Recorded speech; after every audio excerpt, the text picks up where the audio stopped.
Hello नमस्कार रामराम मंडळी, कशा आहात तुम्ही सगळे? मजेत ना? आणि मी पण. तर आज आहे वटपौर्णिमा आणि वटपौर्णिमेच्या माझ्याकडून तुम्हा सगळ्यांना हार्दिक शुभेच्छा. तर आता वाजले सकाळचे 6. मी झाली रेडी झाल्यानंतर मी केली देवाची पूजा आणि गेली गार्डनमध्ये फुलं तोडण्यासाठी. तर आता हळूहळू फुलं यायला सुरुवात झाली आहे. तर जेवढी आली होती त्यातली थोडीशी फुलं मी तोडून माझ्या पूजेसाठी घेतली. तर हा उपास खरा म्हणजे आपण आपल्या नवऱ्यासाठीच करतो. आपला नवरा म्हणजे लाईफ लाईन. मला तर असंच वाटतं की काय वाटतंय ते हे मला नक्की कमेंट करून सांगा. तर आता मी आली गार्डनमध्ये, मी सर्व पूजा मांडली. मी दरवर्षी तुळशीमध्ये पूजा करते, कारण इथे काही वडाचं झाड नाही आहे. पण काय म्हणतात ना, फक्त मनामध्ये भाव पाहिजे तर देव आपल्याला कुठेही पावतो. आणि मी कुठेही गेली तरी मी माझी परंपरा, जे आपले सण आहेत, जे आपल्या रूढी आहेत, त्या मी कधीच विसरत नाही. मी सगळे सण इथे साजरे करते. भले मी एकटी असते पण मी सगळं पूर्ण रीतीने जे असेल, जसं असेल त्याच्यामध्ये मी पूर्ण करते. तर हा माझा व्हिडिओ तुम्हाला कसा वाटला आम्हाला नक्की कमेंट करून सांगा.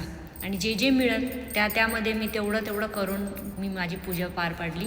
असंच नाही, इतर सणसुद्धा मी जसं जे मिळेल, जसं असेल तसं असेल त्याच्यामध्ये मी माझं सण फेस्टिवल मी साजरा करते. आणि मला खरंच खूप बरं वाटतं की एवढं लांब असूनसुद्धा मी आपल्या सण रूढी, आपल्या परंपरांशी जोडलेली आहे.